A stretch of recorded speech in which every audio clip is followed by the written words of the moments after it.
السلام علیکم ورحمۃ اللہ وبرکاتہ۔ ناظرین اکرام، مولانا سلمان ندوی صاحب کی دماغی حالت درست نہیں ہے، ان کو ہر اچھی چیز کے اندر برائی نظر آ رہی ہے۔ اسی طرح دارالعلوم دیوبند کے متعلق بھی انہوں نے بڑا بیان دیا اور بڑی بات کہی ہے۔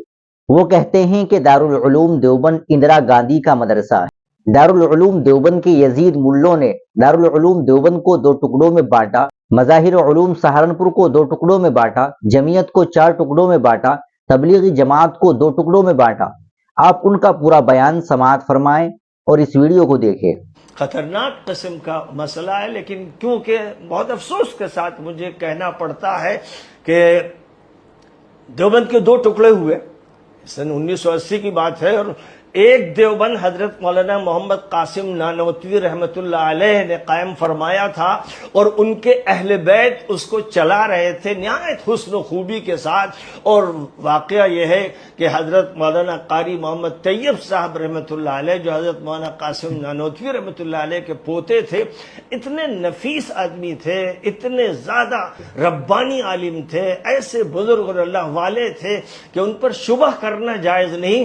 لیکن دیوبند کے کچھ ایسے مولوی تھے یزیدی قسم کے، جنہوں نے ان کی بے عزتی کی، ان پر فتوے لگائے، ان کو نکال دیا، یعنی اہل بیت کو نکال دیا اور ان پر ظلم کیا اور ان کے ساتھ سخت زیادتیاں کی، اور دیوبند پر قابض ہو گئے۔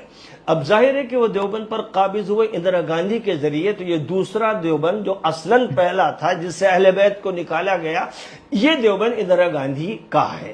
اندرا گاندھی نے اس کی بنا رکھی، اور جو بھی اس کے ساتھ تھے سب کو معلوم ہے، تفصیلات میں جانے کی ضرورت نہیں۔ تو اب ان کی قسمت ایسی خراب ہوئی اور ایک لعنت ایسی مسلط ہوئی کہ انہوں نے پھر دیوبند کے ٹکڑے کیے، مظاہر علوم کے ٹکڑے کیے، پھر جمعیت کے 4 ٹکڑے ہوئے، پھر تبلیغ کے 2 ٹکڑے کر کے بیچاری سیدھی سادی جماعت تبلیغ جو صرف زمین کے نیچے اور آسمان کے اوپر کی بات کرتی ہے، اس تبلیغ کے بڈھوں کو لڑوا دیا، سر پھڑوا دیے اور جان سے مروا دیا۔ یہ سارے کارنامے ہیں اندرا گاندھی کے، دیوبند کے مفتیوں کے، مولویوں کے، اور جو کہیے کہ غنڈے ملاؤں کے یہ کارنامے ہیں۔ اس لیے پہچان لیے جاتے ہیں حضرت علی کو، جو مسجد نبوی میں اور دیگر مساجد میں گالیاں دے رہے تھے، وہ مسلمان تھے، وہ کلمہ بھی پڑھتے تھے، نماز بھی پڑھتے تھے، لیکن منحوس تھے، بدقسمت تھے، شقی تھے، اس لیے انہوں نے یہ سب کام کیا اور طویل عرصے تک کیا۔ تمام مورخین متفق ہیں جن حقیقتوں پر، ان کا انکار کرنا یہ ظاہر ہے کہ وہی کر سکتے ہیں جو اندرا گاندھی کے مدرسے کے فارغ ہوں، جن کو اسی لیے تیار کیا گیا ہو کہ امت کو توڑ کے رکھ دیں، ذبح کر دیں، بڈھوں کو ماریں، دینداروں کو ماریں، اور کسی مدرسے کو رہنے نہ دیں۔ ندوہ بیچارہ محفوظ چلا آ رہا تھا، لیکن 10 سال سے تقریباً ندوہ دیوبند کا ایک ضمیمہ اور دیوبند کا مکتب بن گیا ہے، اس لیے وہاں ندوے کی تحریک ختم ہو گئی، ندوے کا مزاج ختم ہو گیا۔ اب کیونکہ دیوبند کے تابع ہے تو وہاں پر بھی اسی طرح کی بولیاں بولنے والے کچھ یزیدی پیدا ہو گئے۔